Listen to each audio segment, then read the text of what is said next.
The house stood at the end of the road like it had been waiting. Not abandoned, just patient. Its windows were dark, not broken, and the front door rested slightly open, as if someone had stepped inside moments ago and never finished the thought of leaving. The air around it felt heavier than the rest of the street, thick with a silence that pressed against the ears. Even the wind seemed to slow as it passed, brushing the walls and retreating without a sound. No one in town spoke about the house directly. They only mentioned the road. How it led nowhere, how people avoided it without remembering when they learned to do so. The house had no history anyone could agree on. It appeared in old photographs, where it shouldn't have been, unchanged while everything around it aged and crumbled. Families moved away, trees were cut down, new fences rose and fell. Yet the house remained exactly as it was, untouched and watching. Stepping inside felt less like entering a building and more like crossing a boundary. The temperature dropped instantly, not cold enough to shiver, just enough to notice. The door closed on its own with a sound too soft to be accidental. Dust coated the floor but showed no footprints, as though the house carefully erased evidence of movement. The smell was faint. Wood, iron, and something older. Something that reminded the mind of forgotten rooms and locked thoughts. The hallway stretched farther than it should have, walls narrowing subtly, guiding rather than blocking. Somewhere deeper inside, a floorboard creaked, not beneath a footstep, but an acknowledgement. The light from outside failed to follow, stopping abruptly a few feet in, leaving the rest in a dim, breathing shadow. It was quiet, but not empty. The kind of quiet that listens back. And as the door disappeared behind the dark, the house seemed to settle, as if relieved, as if another long wait had finally ended. The decision to enter the house did not arrive as a moment of bravery, but as an absence of resistance. The front door stood open just enough to invite curiosity without appearing intentional, and that small gap worked its way into the mind like an unfinished thought. From the outside, the house gave nothing away. No broken windows, no sagging roof, no obvious warning signs that screamed danger. It looked preserved, paused in time, as though neglect had simply forgotten it. The silence around it was complete, yet not peaceful, the kind of quiet that felt deliberate rather than accidental. Standing on the porch, there was the strange sensation of being evaluated, measured against something unseen, though the rational mind dismissed it as nerves, as imagination fed by old rumors and too much stillness. Crossing the threshold felt easier than it should have. The moment the foot touched the floor inside, the world behind seemed to dull, sounds from the street flattening into something distant and unimportant. The door did not slam shut, did not creak ominously. It closed gently, carefully, with the restraint of a hand that knew exactly how much force to use. That was the first sign that something was wrong, though it took time to understand why.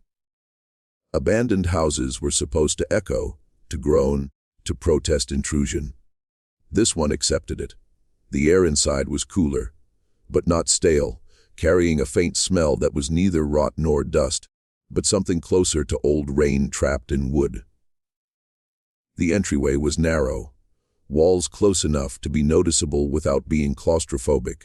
Light from outside filtered in weakly, fading far sooner than it should have, as if the house consumed brightness the way fabric absorbed water. The floorboards were clean in an unsettling way, not polished, but free of debris, as though the house rejected disorder. When a tentative step forward caused no creak, no complaint, the silence deepened, becoming heavier, more focused. It felt less like standing alone in an empty structure, and more like being the only moving object in a room that had paused to watch. Small details began to register slowly, the way they do when the mind is searching for normalcy. A coat hook by the wall held nothing, yet bore fresh scratches, as though something had been removed recently. A framed picture hung crooked, its glass clean but reflecting nothing properly, the reflection bending subtly at the edges. The hallway ahead appeared longer than the exterior suggested, stretching forward in a way that defied the proportions seen from outside. This should have been enough to turn back, to reach for the door and leave with an uneasy story to tell. But the thought of leaving felt strangely incomplete, like skipping the middle of a sentence. As steps carried deeper inside, the sense of being noticed grew stronger, not in a threatening way, but in a manner that felt intimate. The house did not feel hostile. It felt attentive. The walls seemed to lean inward, not physically, but in awareness, listening to breathing, to the quiet rhythm of a heart adjusting to a space it did not understand. Somewhere within the structure, a soft sound echoed, not a footstep, not a voice, but the subtle shift of material settling, as though the house adjusted itself around its guest. The belief that the house was empty persisted, even as it became harder to justify. There were no signs of life, no furniture disturbed, no evidence of recent habitation, yet the atmosphere resisted the label of abandoned. It felt maintained, curated, like a place waiting to be used rather than forgotten. When a hand brushed against the wall, the surface was warm, just slightly, enough to be noticeable, enough to unsettle. Walls were not supposed to retain warmth like that. The contact lingered in the skin longer than expected, leaving behind the uncomfortable impression of having touched something that could touch back. A sound came from somewhere above, a soft shift, like weight being redistributed. It was subtle enough to be dismissed as the house settling, yet precise enough to feel intentional. Listening closely revealed nothing further, no footsteps, no movement, just the return of that dense, listening quiet. The mind searched for explanations, clinging to logic as a form of protection. Old houses made noises. Temperature differences caused expansion. Acoustics played tricks.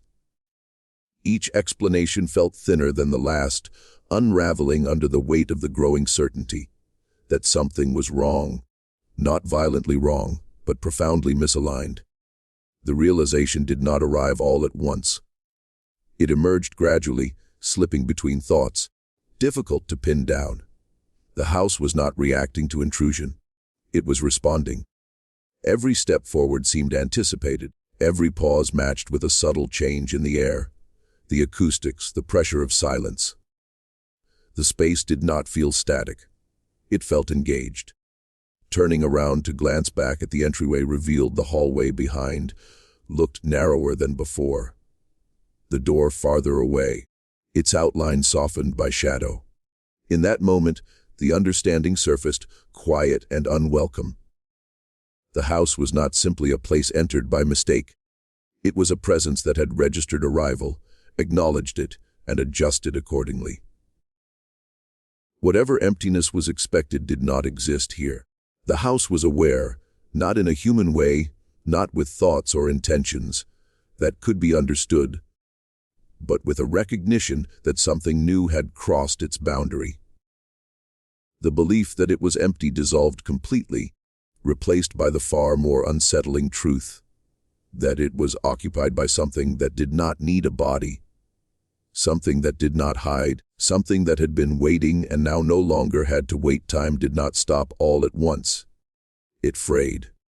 At first, the changes were so minor they could be blamed on distraction, on the lingering tension of being somewhere unfamiliar. A glance back toward the front door suggested daylight still existed beyond it, but the color of the light had dulled, losing its warmth, shifting toward a flat, lifeless gray. It felt like late afternoon stretched unnaturally thin, the kind that promised evening but never quite delivered it. The sense of duration became slippery, difficult to measure, as though minutes refused to stack neatly on top of one another. A clock hung on the wall just past the hallway, its face simple, unadorned, the glass clear and intact. The second hand was moving, but too slowly, dragging itself forward with visible reluctance. Each tick was delayed by a fraction of a second longer than the last, creating a rhythm that felt wrong. Not broken, but intentionally altered. Watching it for too long induced a mild dizziness, the unsettling impression that the body's internal sense of time no longer aligned with what the eyes reported. Looking away did not help. The ticking continued somewhere behind perception, faint yet persistent, echoing through thought rather than sound. Rooms appeared to rearrange themselves subtly between blinks. A doorway glimpsed from one angle seemed farther away when approached, the distance stretching just enough to be noticeable. Windows existed, but none revealed the outside clearly. Some showed darkness, others a pale, shifting glow that resembled daylight filtered through fog. Yet none matched the time suggested by the memory of entering the house. The sun should have been visible at some angle, yet it was nowhere to be found. The absence felt deliberate, as though the house had carefully removed reference points to make orientation impossible. With each step deeper inside, the sense of time passing became increasingly unreliable. Hunger did not arrive when expected. Fatigue hovered without fully settling. The body existed in a suspended state, neither fresh nor exhausted, caught between cycles it could no longer complete. The mind attempted to anchor itself to routine, counting steps, measuring breaths, but even those began to slip, numbers repeating or skipping without reason. Moments looped, certain gestures feeling oddly familiar, as though they had already happened, though memory refused to confirm it. At some point, the sound of breathing became too loud, too present. It echoed faintly, not bouncing off walls but stretching, elongated, as though the house extended each inhale and exhale. Pausing to listen revealed something unsettling. The echoes did not return at the same speed every time. Sometimes they lagged behind, sometimes they arrived too quickly, overlapping with the next breath. Time itself seemed to ripple around movement, warping slightly in response to action, as though the house adjusted duration the way it adjusted space. Memories began to behave strangely. Simple recollections surfaced uninvited, moments from years ago emerging with sharp clarity, while more recent events blurred, their edges dissolving. The order of things became uncertain. It grew difficult to remember how long it had been since entering, whether minutes or hours had passed. The idea of checking a watch surfaced briefly before fading, accompanied by the uneasy realization that such a device no longer existed on the wrist, though there was no memory of removing it. In one of the rooms, a table sat beneath a light fixture that did not illuminate. The bulb was intact, the switch functional, yet no light came on when pressed. Instead, the air itself seemed to glow faintly, pulsing softly, brightening and dimming in a slow rhythm that mimicked a heartbeat. Watching it induced a strange calm, a temptation to stop moving, to let the rhythm dictate thought. Time here did not flow forward. It circulated, folding in on itself, revisiting moments not as memories but as sensations. The concept of before and after lost its clarity. The mind reached for cause and effect and found only fragments. Actions no longer guaranteed immediate results. A step might register a second too late. The sensation of contact arriving after the foot had already moved on. Sounds detached from their sources, appearing out of sequence. A creak preceding the shift of weight that caused it. The house seemed to exist slightly ahead of the present, anticipating movement and adjusting accordingly, leaving the occupant perpetually half a second behind. At some indeterminate point, the realization surfaced that the house was not merely distorting time within its walls. It was isolating it. The outside world no longer felt connected to this place, as though the moment of entry had severed a thread. Leaving everything beyond frozen, irrelevant, or perhaps non-existent, the idea of nightfall or sunrise felt abstract, theoretical. Here, there was only this suspended state, this endless in-between. Attempts to impose structure failed. Counting footsteps led to inconsistent totals. Retracing a path resulted in unfamiliar turns, corridors that had not existed before. The house reshaped itself not just spatially, but temporally, folding moments together, stretching others thin.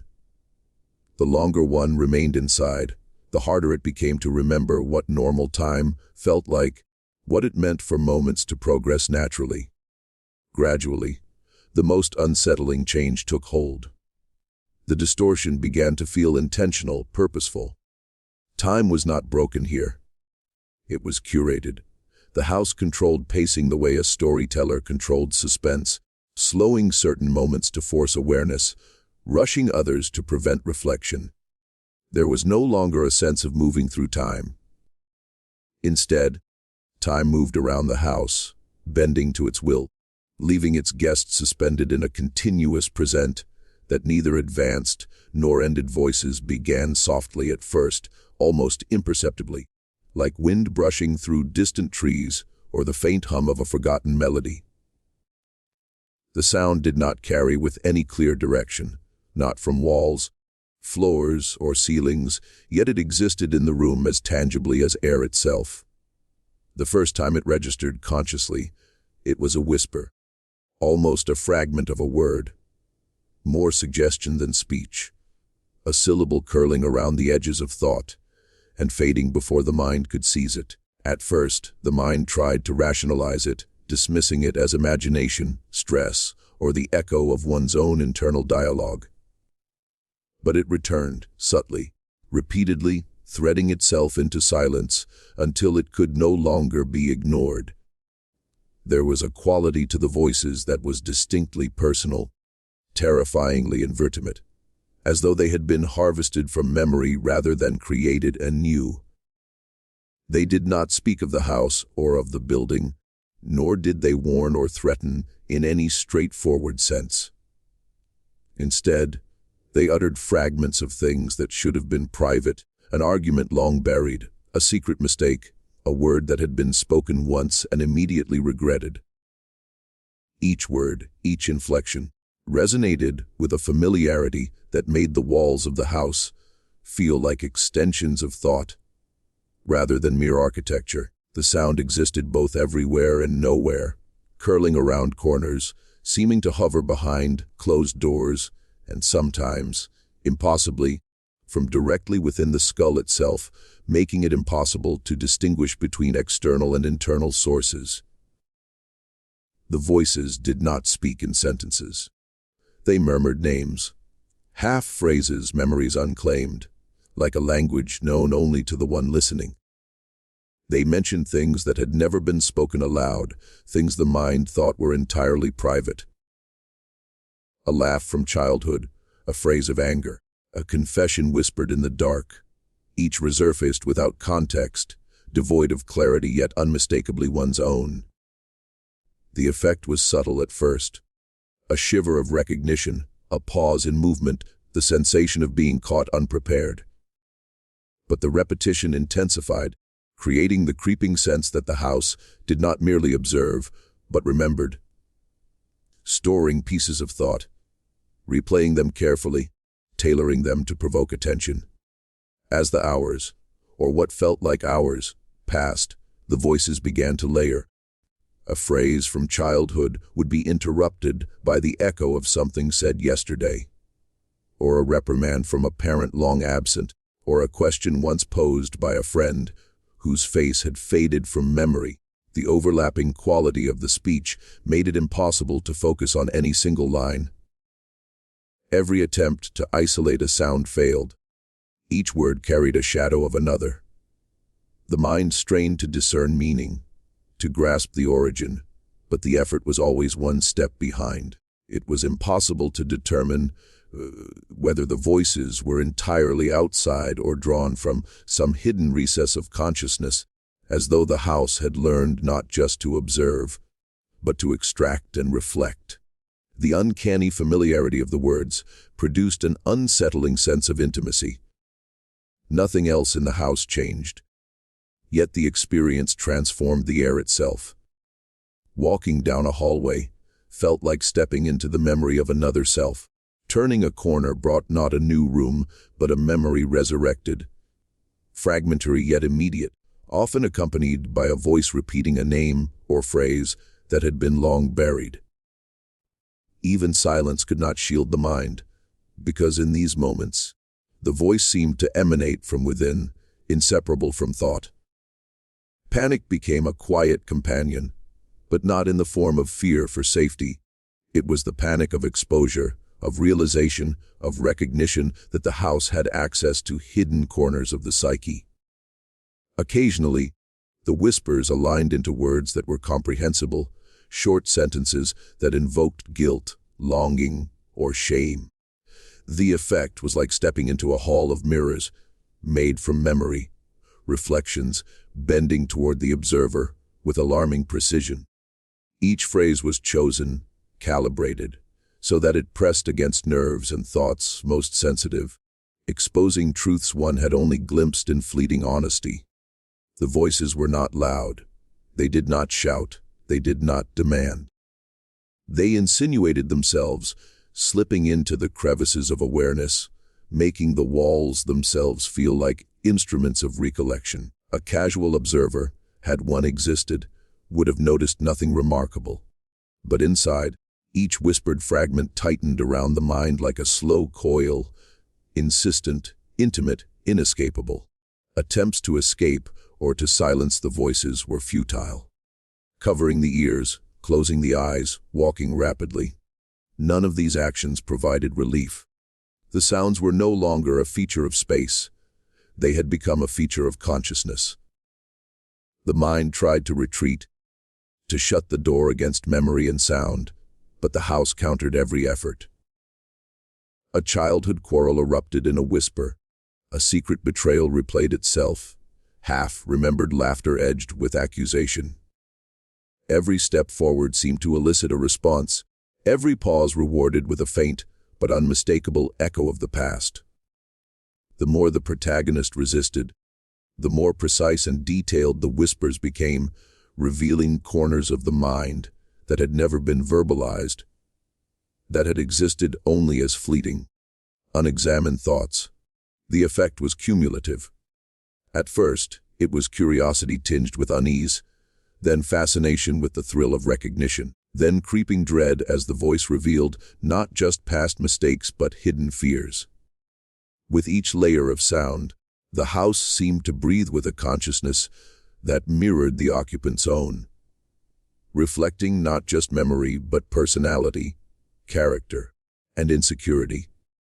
It did not merely observe, it knew. Each whisper was chosen for maximum effect, subtly guiding attention toward unresolved emotions, latent regrets, and thoughts long suppressed. At times, the protagonist found themselves speaking aloud in response, as if drawn into conversation with the past self reflected in the walls. Words would tumble out, hesitant at first, then frantic, trying to address the fragments presented by the voices. But no reply came except repetition, fragments returning with slight variations, always maintaining a delicate tension between familiarity and alienation. The house had no need for understanding. It needed only attention, and once that attention was captured, the whispers grew more persistent, more layered, deeper into the hidden corridors of memory, teasing, exposing, revealing the truths the mind had worked so long to conceal. The realization eventually emerged that the house's purpose was not to frighten in a conventional sense. There was no creature, no threat of injury, no direct menace. The house existed to reveal, to extract, to make the hidden conscious. The voices were instruments of this purpose, reflecting internal truths back to their source, with unerring accuracy.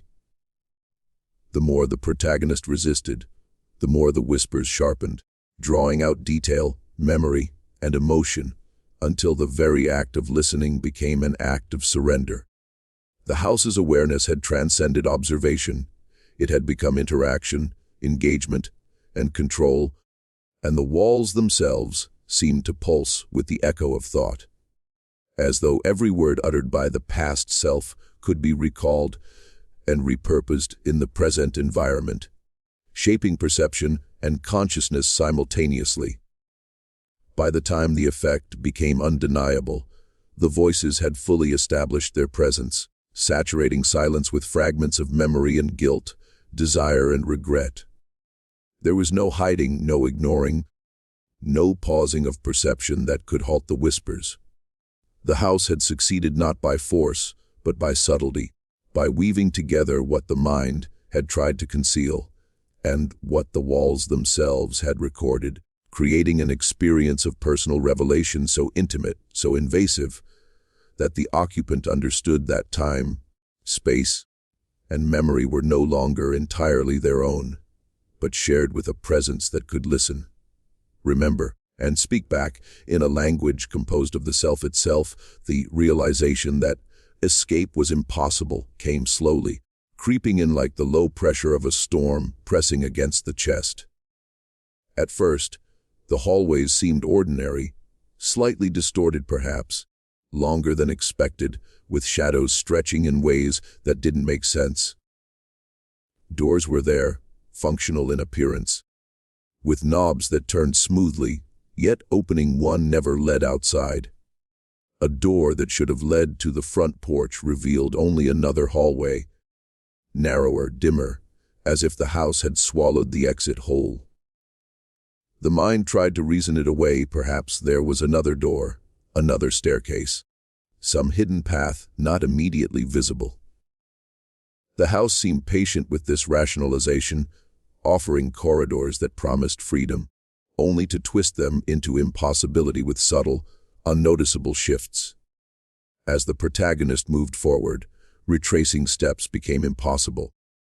Hallways looped in ways that violated memory, turning back on themselves with imperceptible bends, while staircases led to rooms already traversed. Familiar walls appeared in unexpected arrangements, sometimes mirrored, sometimes elongated, so that orientation failed entirely. Attempting to mark a path, scratches on wood, dropped objects, even tentative chalk lines, offered no help. Marks were erased, absorbed by the floor or wall, leaving no trace of movement. Each attempt to create order within the space ended in frustration, reinforcing the mounting dread that the house had an agenda of its own, one that included preventing departure. The corridors themselves became a tool of psychological entrapment. A door that had been slightly ajar moments ago now closed solidly, its handle cold and unyielding. Turning a corner brought familiar decor rearranged, subtly altered, enough to confuse memory. Small details. A painting slightly higher on the wall, a floorboard's grain rotated, undermined the mind's attempts to map the structure. At times, a window appeared, showing a vague brightness, the hint of an outside world, only for that window, when approached, to reveal the same hallway already crossed, repeating endlessly. The space was no longer just a building. It was a labyrinth whose shape shifted according to the observer's expectations and fears. Time itself amplified the effect. Minutes or hours might pass unnoticed, a faint memory of previous steps lingering in the mind, yet no tangible change occurred. A staircase ascended to the same landing over and over, each iteration feeling slightly different, yet functionally identical. Attempting to descend led to the same landing as before, trapping motion within cycles that mocked the idea of forward progress. The more the protagonist attempted to flee, the more precise and deliberate the house became in closing off routes, folding hallways inward, extending spaces, erasing familiarity. Each new section carried the faint echo of previous failures, reinforcing the impossibility of departure while maintaining the illusion of potential escape. The house seemed to read intention. Hesitation or a change of direction would result in corridors subtly elongating or doors shifting out of reach. Running did not help. Speed altered perception, but did not break the pattern. A hallway that seemed reachable would stretch just enough to remain unattainable, creating a disorienting rhythm of effort and failure. Even attempts to force entry through windows or back doors were thwarted. Glass was unbroken but unyielding. Frames resisted all pressure, as if molded to a mind beyond comprehension. Each obstacle reinforced the understanding that the house did not trap bodies. It trapped effort, intent, and will. The physical form was irrelevant. It was the determination to leave that the house sought to intercept, to redirect, and ultimately, to dissolve. The psychological effect intensified with time. Fear transformed gradually, taking on a different hue than simple anxiety. There was no immediate threat from the house, no snapping walls or lurking creatures, but the impossibility of exit created a gnawing, pervasive terror. The mind, forced into constant evaluation of movement and direction, began to doubt itself, questioning memory, perception, and even sanity. Hallways that had been memorized moments ago were now subtly altered. Doors remembered differently than they appeared. Shadows elongated or shortened in ways that contradicted previous observation. The house did not merely block exit. It undermined the mind's capacity to understand space and orientation, making the idea of escape a conceptual impossibility rather than a physical one. Attempts to call for help, to shout, to create sound that might signal the outside world, produced no response. Voices echoed faintly, swallowed by walls or diffused into nothing. There was no indication that sound traveled beyond the house's interior, reaching out for objects to break through the environment. Tables, chairs, even a heavy bookcase, offered the same futility. The house absorbed effort as easily as it absorbed attention, bending it inward, reflecting it back in distorted repetitions that heightened panic rather than providing release. Every movement was met with resistance or redirection, reinforcing the notion that the house actively manipulated the path of those inside, ensuring that no exit was achievable through straightforward means. The corridors themselves began to affect thought. The mind started to project meaning onto walls, to read intent into angles, to see guidance in shadows. Some doors seemed to mock, slightly ajar with no interior beyond. Others appeared inviting, yet led to spaces already traversed. Movement became a negotiation with the house, rather than a traversal of physical space. Every attempt to establish logic or sequence was systematically dismantled by subtle shifts. Walls moved, ceilings elongated, corners rotated, floors creaked in misleading patterns. The house created an environment in which rational strategy could never succeed, and only surrender to its impossible structure remained consistent. Isolation compounded the effect. No sound penetrated from beyond, no light indicated day or night, and no familiar landmark existed. The longer the protagonist moved, the more the house seemed to stretch beyond expectation, corridors unfolding like a living maze designed to consume both thought and effort. Objects intended to provide orientation, door frames, paintings, staircases, were rearranged subtly to disorient, ensuring that memory offered no foothold. Every familiar turn became alien in retrospect, every path forward a repetition of an earlier one, slightly altered yet fundamentally the same, reinforcing the sense of entrapment not through walls, but through cognition itself. Eventually, the realization emerged fully: the house was not merely a physical labyrinth, but a psychological one. Escape was irrelevant if the mind could not comprehend progress. Attempts to flee were always anticipated, every motion accounted for, every hesitation amplified. The corridors were designed not to imprison the body, but to ensnare perception, to make every choice feel meaningful while steering it inevitably back toward confinement. This awareness did not alleviate fear, it heightened it. The occupant understood that the house did not need to trap them with locks or barriers. It trapped them with expectation, with hope, and with the fundamental inability to discern what was real, what was altered, and what path, if any, led beyond the walls. Even when exhaustion set in, the house responded in kind.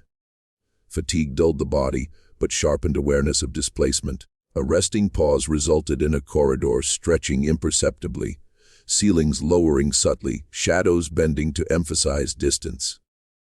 Every minor decision, from which foot to place forward to which hallway to choose, was intercepted, redirected, or nullified. The illusion of agency remained, but the substance of control had been entirely removed. The house was not just a space.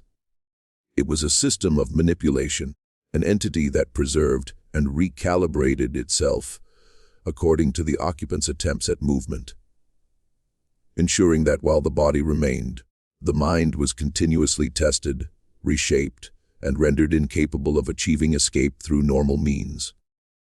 The impossible corridors, the endlessly folding hallways, the doors that led nowhere, the windows that betrayed expectation.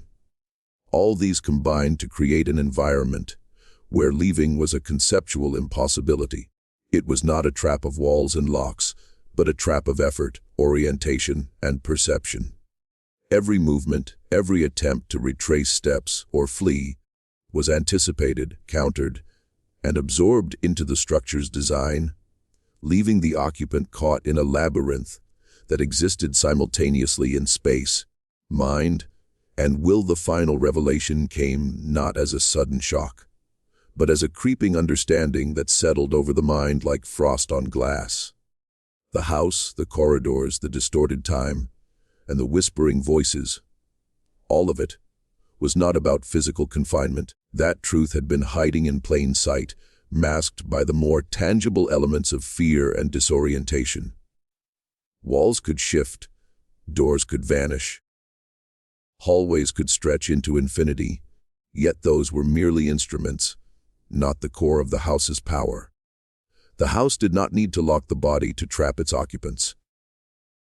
It trapped something far more fragile, far more essential: the mind, the conscience, the self that sought to avoid reckoning with what it carried inside. Understanding this began with the voices, which had once seemed external, intrusive, uncanny. At first they were thought to belong to the house, a mechanism designed to unsettle, to make the mind question memory and perception. But slowly, almost imperceptibly, it became clear that the voices were reflections, amplifications of internal truths, projections of guilt, fear, shame, and longing. The house did not invent them. It merely revealed them, drawing them from within, amplifying them, making the hidden visible, audible, undeniable. Every half-remembered lie, every suppressed confession, every fleeting shame that had been buried in quiet corners of the mind emerged as clear, sharp, whispering presence, demanding acknowledgement. In that moment, it was realized that no escape route could exist precisely because escape was never about doors or windows. The house responded to the attempt to flee by twisting corridors and erasing pathways. But these manipulations were secondary. The real entrapment occurred when the self resisted recognition. The house's walls, its shifting floors, its labyrinthine architecture were extensions of the occupant's own psyche, mirrors reflecting not physical form, but inner avoidance. Every wrong turn, every vanishing exit was a symbol of denial, a reminder that running from the truth could only lead one deeper into the maze. The building had no need for locks, because the mind had already locked itself away from reality. As the realization solidified, so too did the understanding of why the house had chosen this particular occupant. Those who entered were not chosen at random. They were those who carried unresolved fear, unexamined guilt, or secrets too heavy to bear. The house's presence was selective, patient, and deliberate. It existed outside ordinary chronology and outside ordinary geography, appearing when needed, imperceptible until the moment of engagement. It could wait years, decades, perhaps centuries, because it did not age or tire, and time itself bent to its will within the walls. When someone stepped inside, the house did not merely observe. They became participants in an intricate, unending reckoning, one designed to extract what had been hidden from the self. The corridors, too, were no longer a source of fear merely because they trapped movement. They were symbolic and practical instruments of internal confrontation. When a hallway stretched too long or twisted unexpectedly, it was the mind being forced to confront indecision, hesitation, and denial. When a door refused to open, it was the psyche refusing to acknowledge its own reality. The house was an externalization of conscience, a structure whose architecture mirrored the labyrinthine complexity of memory, moral choices, and unresolved emotions. Each turn, each shadow, each impossible dimension was tailored to confront what the occupant carried within, ensuring that no physical escape could mask the lack of psychological surrender. Time, distorted and slippery, was part of this same revelation. The elongation and looping of hours, the fading and warping of daylight, the disorienting sequence of minutes that seemed to repeat, were not arbitrary punishments. They were a demonstration of the mind's own misalignment, an exposure of how one's perception and attention could be unreliable when burdened with unacknowledged truths. Time bent to reveal that avoiding inner reckoning made the external world unstable, a reflection of internal chaos made manifest. Within the house, every attempt to flee was met with resistance. But the resistance was not the walls. It was the mind itself struggling against recognition of self. The whispers, once terrifying in their inexplicable origin, became fully comprehensible. They were not mere sounds designed to frighten. They were manifestations of memory and conscience, of the thoughts that had never been spoken, the actions that had never been confronted. Some were minor, like a forgotten slight, a half-remembered apology never delivered.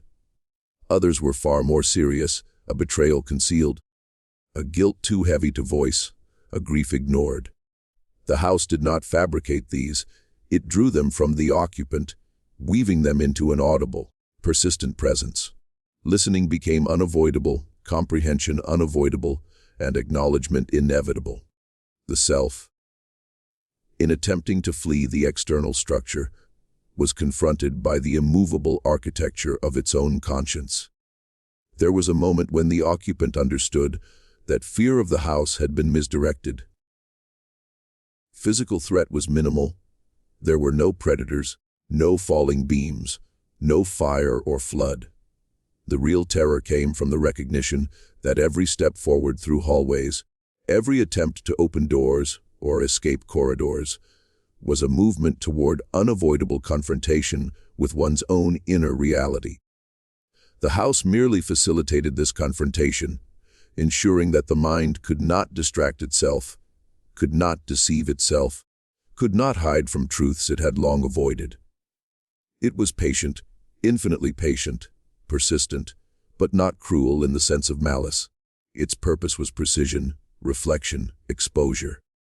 By this stage, the concept of escape had transformed completely. To leave was no longer about finding the front door or the exit window. Those physical elements had been symbolic all along. The only way to truly leave was through acknowledgement, through acceptance of what had been hidden or denied. Only by confronting memories, secrets, and truths, by surrendering to recognition of self, could the illusion of imprisonment dissolve. The corridors could then feel like corridors, the hallways ordinary, the doors functional. Without internal confrontation, no path forward existed. The house had no interest in punishing. It demanded only honesty and awareness. The final understanding was suffused with a sense of inevitability. Those who had previously entered the house and never returned had been trapped not by walls but by refusal, by the unwillingness to face themselves. Each distorted step, each vanished exit, each looping corridor was designed to highlight avoidance and resistance. The house was not cruel in a conventional sense, but absolute in its purpose. It did not care about survival, fear, or comfort. It cared only that the self was confronted, that the truths within were acknowledged. Resistance produced the maze. Compliance produced clarity. Physicality was irrelevant. The prisoner was always the mind that had attempted to run from itself. It became clear that the house functioned as an instrument of self-confrontation, a place in which ordinary space, ordinary time, and ordinary perception were bent to mirror the architecture of internal avoidance. The walls reflected memory, the floors responded to intent, the corridors measured willingness to confront hidden truths. Each occupant was presented with their own internal labyrinth, tailored to expose unspoken regrets, suppressed fears, and ignored conscience. No outward action could circumvent the process. The house demanded inward reckoning, and only when that was achieved could the external structures align with the possibility of leaving. The paradox of the house, the terror of confinement without walls, the fear of a space that could stretch infinitely, was resolved in that understanding. Physical doors and corridors were secondary. The true confinement was psychological, existential, and moral. The house existed not to imprison, but to compel recognition. Every impossibility, every twist, every whisper was a reflection of the occupant's inner refusal. Escape had never been about stepping outside. It had always been about stepping inside, into awareness, into acknowledgement, into truth.